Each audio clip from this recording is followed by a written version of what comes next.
When officers Karen Doyle and Linda Hayes vanished during a routine 1989 patrol, their department gave up hope. But families never stopped believing they'd come home.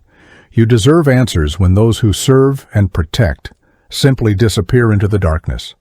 But why did Karen return alone after 5 missing years? What horrific ordeal did she endure in captivity? And what heroic sacrifice did Linda make that still haunts investigators today? Because Karen's testimony revealed a bond of courage that goes far beyond the badge. Some mysteries haunt us because they remind us how thin the line is between safety and terror. This is one of those stories. Before we dive into this chilling mystery, let me know in the comments where you're watching from, and don't forget to subscribe for more vanished stories.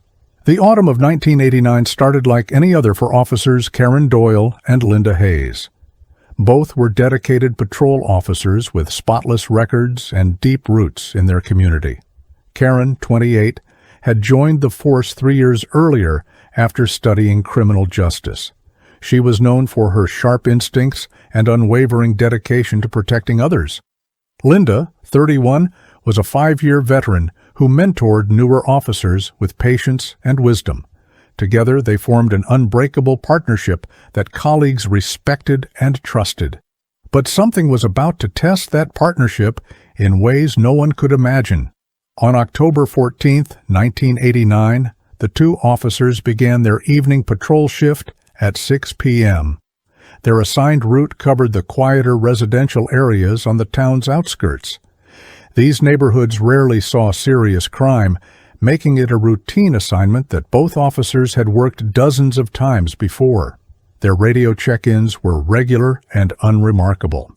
Everything seemed normal as the sun set and streetlights began flickering on across their patrol zone. At 9:47 p.m., they radioed dispatch with a routine status update. Those would be the last words anyone would hear from either officer for 5 long years.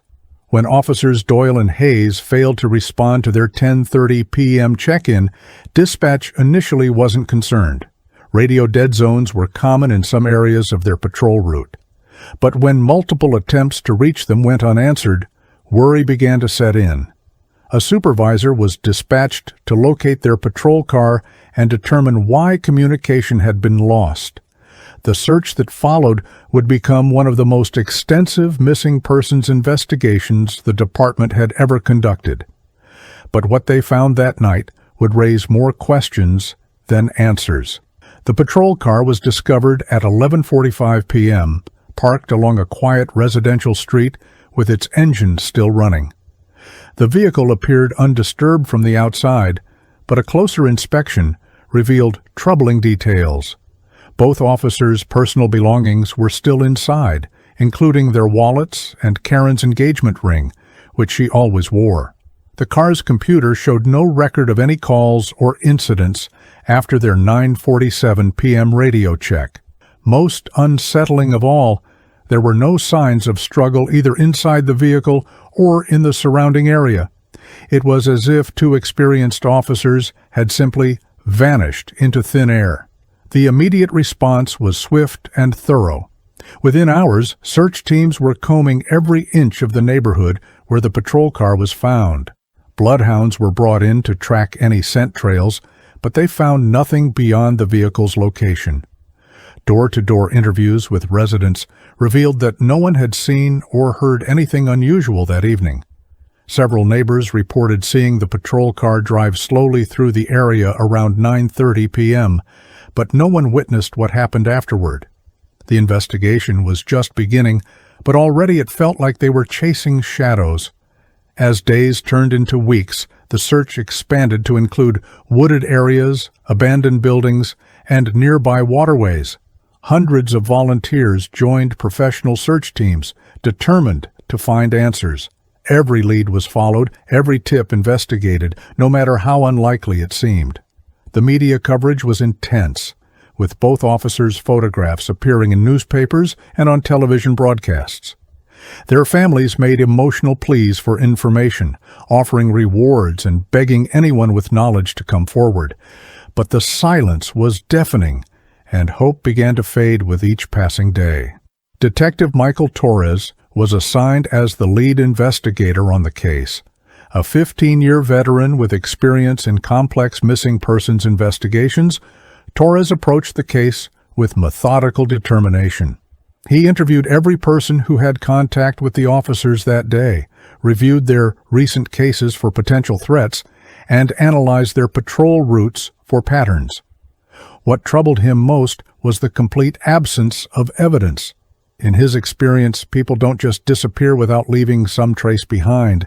Torres sensed there was something darker at work here, something they weren't seeing yet. The psychological profiles of both officers revealed nothing that might explain their disappearance.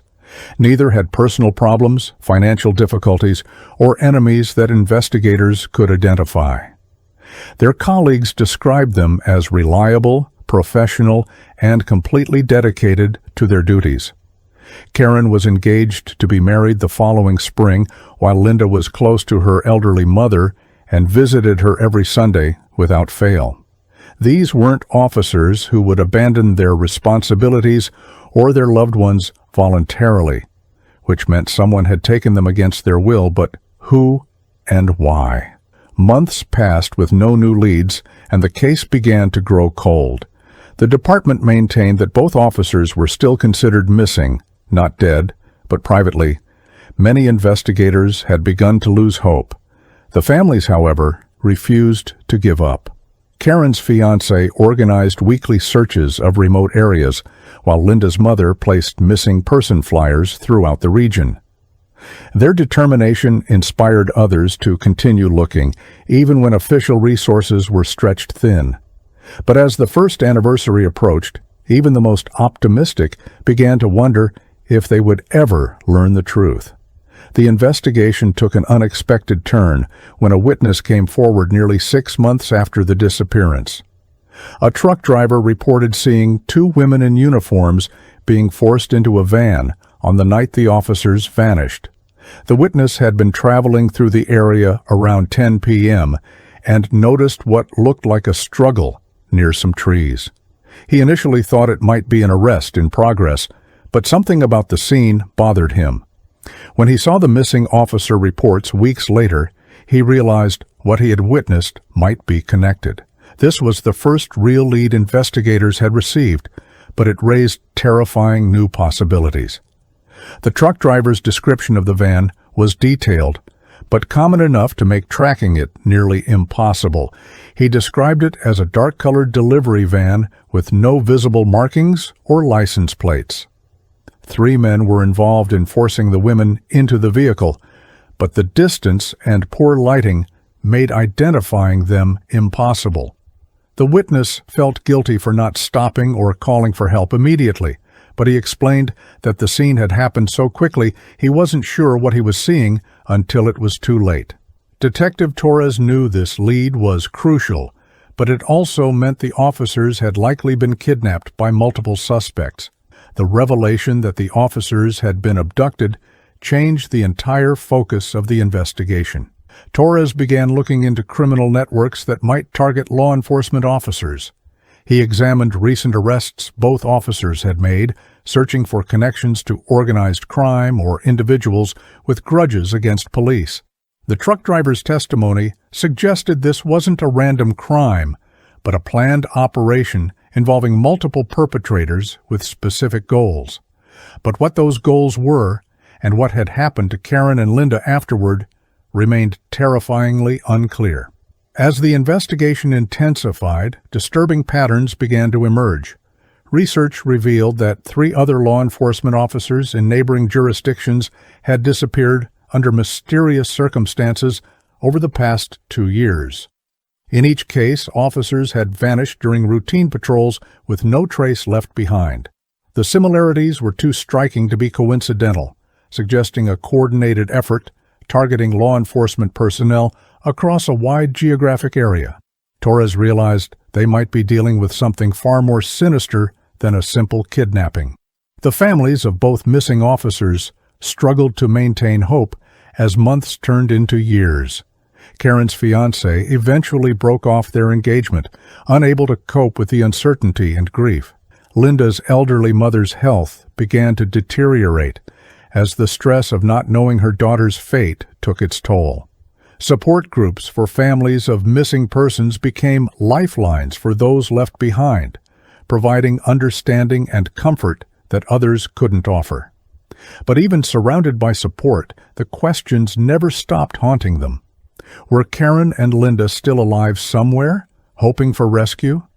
By 1991, the case had been officially classified as a cold case, though it was never officially closed. Torres continued working on it when time allowed, but new cases demanded his attention. The families organized annual memorial services, hoping to keep the officers' names in the public eye and encourage anyone with information to come forward. Local media occasionally revisited the story on anniversaries, but public interest had largely moved on to newer mysteries. The silence stretched on, seemingly endless, until something extraordinary happened that would change everything. On March 15, 1994, nearly 5 years after the officer's disappearance, a hospital emergency room received an unusual patient. A woman in her early 30s was brought in by paramedics after being found wandering along a highway, disoriented and suffering from malnutrition. She had no identification, and her appearance suggested she had been living in harsh conditions for an extended period.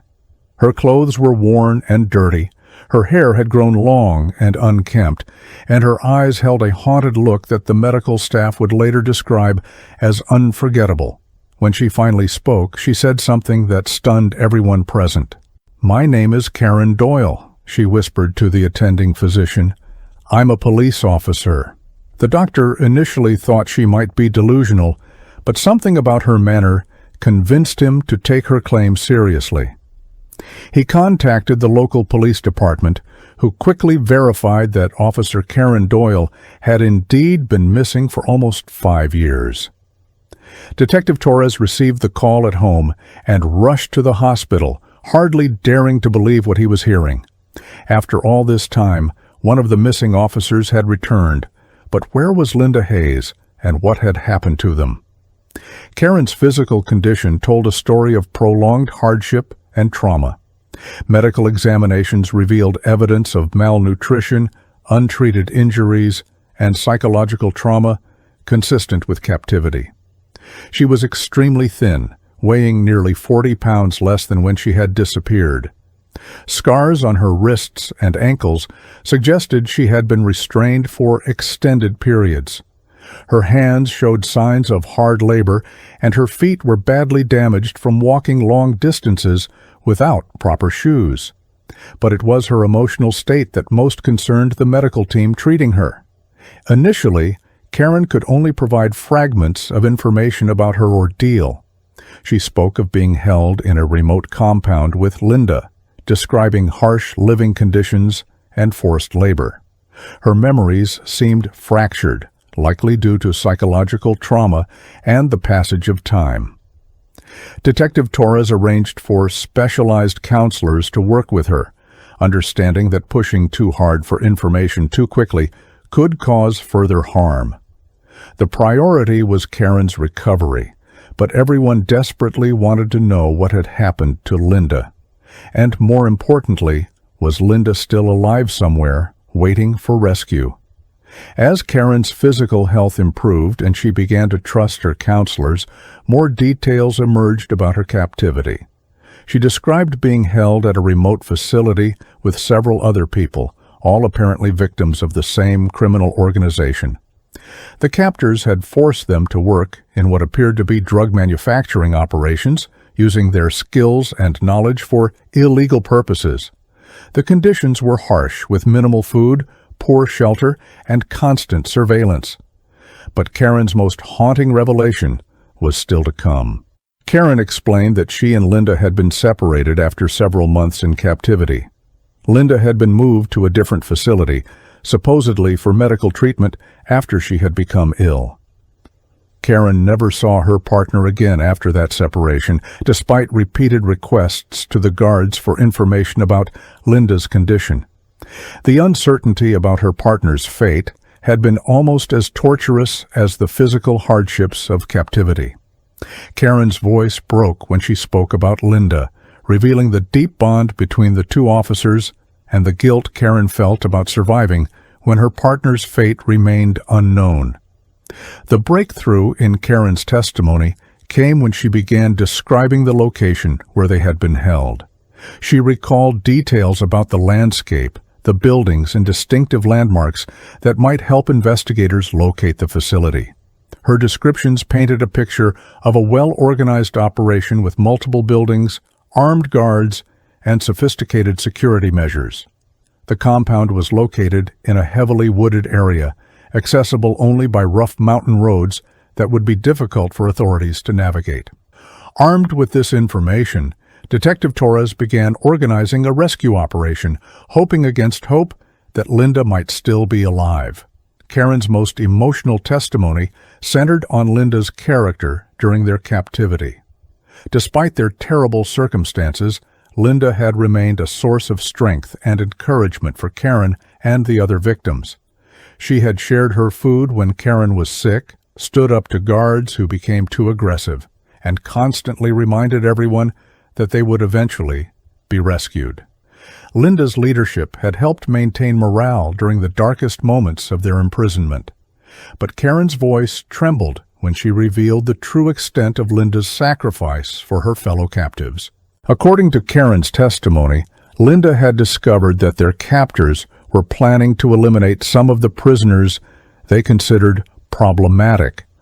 Linda's law enforcement background and her attempts to organize resistance among the captives had marked her as a threat. Knowing that a violent crackdown was coming, Linda made a decision that would haunt Karen forever. She volunteered for a dangerous work assignment that would take her away from the main compound, hoping to draw attention away from the other prisoners. Linda had sacrificed herself to protect Karen and the others, fully aware of the likely consequences. Karen described Linda's final words to her before they were separated. "Take care of the others," Linda had said. "Promise me you'll survive this, and tell our families what happened to us." Linda had pressed a small piece of metal into Karen's hand, her badge number, carefully scratched into a fragment of aluminum. "Keep this safe," Linda had whispered, "so they'll know we never stopped being cops, no matter what they did to us." Karen still carried that piece of metal when she was found, clutching it tightly in her hand, as if it were a lifeline. The search operation launched based on Karen's information involved multiple agencies and hundreds of personnel. Helicopters searched remote mountain areas, while ground teams followed old logging roads and hiking trails. The operation was massive, but the terrain was challenging, and the location descriptions were based on traumatic memories from years earlier. After weeks of intensive searching, teams located what appeared to be an abandoned compound, matching Karen's descriptions. But what they found there would provide closure for some questions while opening painful new ones. The compound showed evidence of recent abandonment, as if the occupants had left quickly when they realized authorities were closing in. Buildings contained equipment and materials consistent with drug manufacturing, along with makeshift living quarters that matched Karen's descriptions of their prison. Most disturbing were the restraints and security measures that confirmed the site had been used to hold people against their will. But there was no sign of Linda Hayes or any other current prisoners. Forensic evidence at the compound provided crucial leads for investigators. DNA evidence, fingerprints, and personal items left behind helped identify some of the criminals involved in the operation. The investigation revealed connections to a sophisticated criminal network that had been operating across multiple states for years. This network had indeed been targeting law enforcement officers, using their knowledge and skills for criminal purposes while eliminating those who proved too troublesome to control. The scope of the criminal conspiracy was larger and more organized than anyone had imagined. Among the evidence found at the compound were personal items belonging to Linda Hayes. Her service weapon was discovered hidden in one of the buildings, along with pieces of her uniform that had been torn and bloodied. Most heartbreaking was a diary Linda had kept during her captivity, documenting not only the harsh conditions but also her determination to survive and her deep concern for Karen's welfare. The diary entries painted a picture of a woman who never lost her courage or her commitment to protecting others, even in the darkest circumstances. Linda's diary revealed the true extent of her sacrifice for her fellow captives. She had documented her growing awareness that the captors viewed her as a threat because of her law enforcement background and leadership among the prisoners. Her final entries described her decision to volunteer for increasingly dangerous work assignments, hoping to divert attention from the other captives who were less equipped to handle the brutal conditions. "If someone has to pay the price for our defiance," she had written, "let it be someone trained to face danger. Karen deserves to go home to her family." The investigation into the criminal network led to arrests across several states, but many questions remained unanswered. While several key figures were apprehended and charged with kidnapping, forced labor, and drug trafficking, others had disappeared when the compound was abandoned. Most frustrating for investigators was that none of those arrested would provide information about what had happened to Linda Hayes after she was separated from Karen. The wall of silence surrounding Linda's fate seemed impenetrable, even as justice began to take its course for some of her captors. Karen's recovery was gradual but remarkable. With counseling and support from her family and colleagues, she slowly rebuilt her life and came to terms with her traumatic experiences. She chose not to return to active police duty, but she became an advocate for missing persons and victims of human trafficking. Her testimony was crucial in prosecuting those responsible for her captivity and in raising awareness about the criminal networks that target law enforcement personnel. But Karen carried a burden of survivor's guilt that no amount of counseling could completely heal. The impact of the case extended far beyond the immediate investigation. Law enforcement agencies implemented new safety protocols for patrol officers, including enhanced communication systems and buddy system requirements for certain assignments. Training programs were developed to help officers recognize signs of organized criminal operations targeting law enforcement. The case became a study in both the dedication of police officers to their duties and the sophisticated nature of modern criminal enterprises.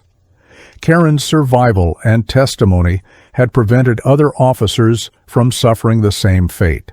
Linda's family found some comfort in learning about her courage and sacrifice, but the lack of closure regarding her final fate remained a source of ongoing pain. Her elderly mother passed away 2 years after Karen's return, never knowing exactly what had happened to her daughter.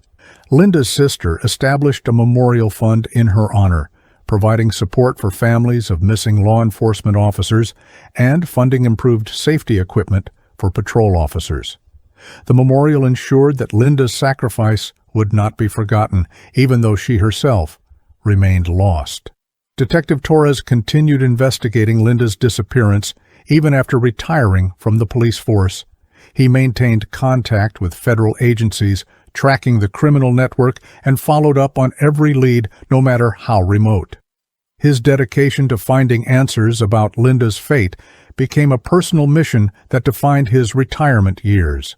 He often said that Karen's survival gave him hope that somewhere, somehow, Linda might also have found a way to endure. But as years passed without new developments, even Torres began to accept that some questions might never be answered. The trial of the captured criminals provided additional details about the operation, but still no definitive answers about Linda's fate. Several defendants received life sentences for their roles in the kidnapping and trafficking operation. Karen's testimony was powerful and compelling, helping ensure convictions while also providing a voice for all the victims who had suffered at the hands of this criminal network. During her testimony, Karen spoke directly about Linda's heroism, ensuring that her partner's courage would be part of the official record. Years after the trials ended, Karen received a letter that would provide one final piece of the puzzle. It came from another survivor of the criminal network who had been held at a different facility. The letter described meeting a woman who matched Linda's description, someone who had been transferred to their location after being injured during an attempted escape. The woman had died from her injuries despite the efforts of other prisoners to help her, but she had spent her final days talking about her partner Karen and expressing hope that Karen had survived. If the letter was accurate, Linda had died believing that her sacrifice had saved her partner's life. Karen made the difficult decision to share the letter with Linda's family, believing they deserved to know what might have been their loved one's final fate. The news was devastating, but also brought a form of closure that had been missing for over a decade. Linda's sister said that while the pain of loss would never fully heal, knowing that Linda had died still fighting and still caring about others was consistent with the person they had always known her to be. The letter also confirmed what Karen had always believed. Linda's sacrifice had indeed saved lives, including Karen's own. The location described in the letter led to one final search operation, this time focused on finding Linda's remains so she could receive a proper burial. The search was conducted with the same intensity as the original rescue operation, but the passage of time and harsh mountain conditions had erased most traces of the secondary compound. Despite extensive efforts, including ground-penetrating radar and cadaver dogs, Linda's remains were never located. She would be remembered as a hero, but her final resting place would remain unknown. Karen established a foundation in Linda's name, dedicated to supporting families of missing law enforcement officers and improving officer safety protocols. The foundation funded research into criminal organizations that target police officers and provided resources for departments dealing with missing personnel cases. Karen often spoke at law enforcement conferences, sharing her story and Linda's sacrifice as a way to honor her partner's memory while helping protect other officers. Her work ensured that Linda's legacy would continue to save lives, just as Linda had intended. The case prompted significant changes in law enforcement practices nationwide. Patrol officers now use advanced GPS tracking systems and panic buttons that can alert dispatch immediately if they encounter trouble. Communication protocols were enhanced to reduce the chances of officers going missing without immediate notice.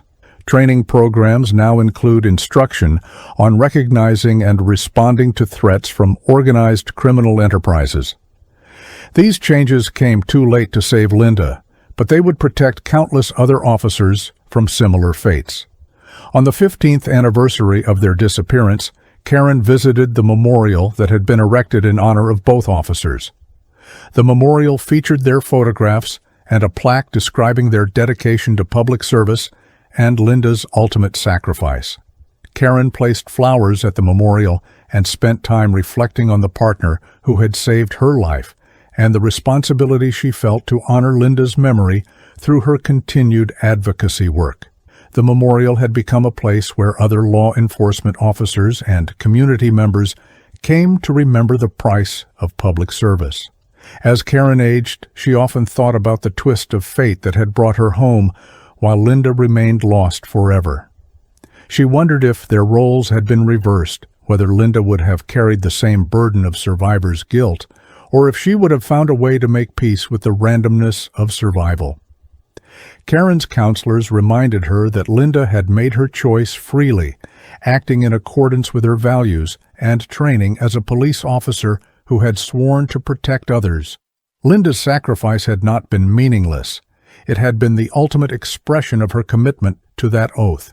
The criminal network responsible for their kidnapping was eventually dismantled completely, with prosecutions continuing for years after Karen's initial testimony. Some criminals received death sentences for their roles in murders connected to the operation, while others faced life imprisonment. The investigation revealed that dozens of people had been victimized by the network, with Karen being one of the few who survived to tell their stories. Justice had been served for many of the crimes, but it could never bring Linda back or fully heal the wounds left by the years of captivity and loss. Karen never married, feeling that the trauma of her experiences made it difficult to form the intimate relationships that marriage required. She found purpose and fulfillment in her advocacy work and in the friendships she formed with other survivors of violent crimes. Her story became an inspiration to many, demonstrating that it was possible to rebuild a meaningful life even after experiencing unimaginable trauma. But those closest to her knew that part of Karen had never truly returned from that mountain compound where she had last seen her partner. The case files remain open, technically speaking, though active investigations ceased years ago. Detective Torres's successors occasionally receive tips about Linda's fate, but none have led to significant new developments. The case has been featured in documentaries and true crime books, keeping public awareness alive and maintaining hope that someday someone with knowledge of Linda's final fate might come forward. Karen supports these efforts, believing that Linda deserves to be found and laid to rest with dignity. On quiet evenings, Karen sometimes takes out the small piece of metal that Linda had given her, the fragment with Linda's badge number scratched into its surface. She considers it her most precious possession, a tangible connection to the partner who had saved her life through an act of supreme courage. The metal is worn smooth now from years of handling, but the numbers are still clearly visible, a permanent reminder of Linda's dedication to her duty and her fellow officers. That small piece of metal represents everything Karen believes about the bonds that form between those who serve and protect others. The community where both officers had worked never forgot their sacrifice. A scholarship fund was established in their names, helping young people pursue careers in law enforcement and criminal justice. The annual police award ceremony includes presentations of the Doyle-Hayes Medal for Courage, recognizing officers who demonstrate exceptional bravery in protecting their partners and the public. These tributes ensure that new generations of officers learn about the ultimate sacrifice that Linda made and the courage that Karen showed in surviving to tell their story. Their legacy lives on in every officer who commits to protecting others, even at the cost of their own safety. Today, more than 3 decades after that October night when 2 officers disappeared into the darkness, questions still linger about Linda Hayes' final fate. Karen continues her advocacy work, now in her 60s, but still driven by the promise she made to her partner in that mountain compound. She speaks often about the bond between police officers, describing it as something that transcends individual survival and encompasses a commitment to something larger than oneself.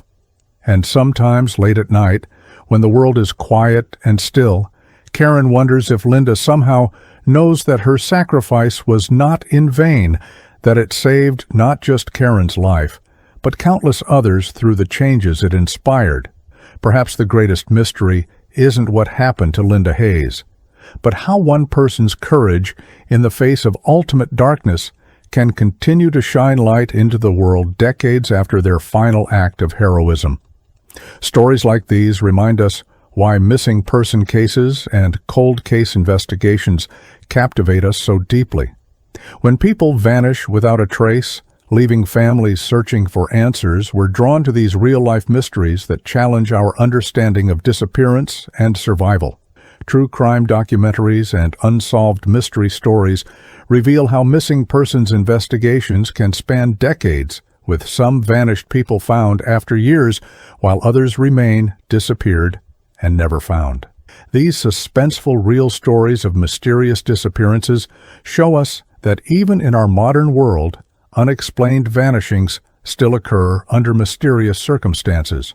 Whether it's famous missing person cases or lesser-known cold case files, each disappearance mystery teaches us about human resilience, the bonds that connect us, and the lengths people will go to protect those they love. The most compelling true crime stories aren't just about the crime itself. They're about the families who never stop searching and the investigators who refuse to let these cases remain forever unsolved.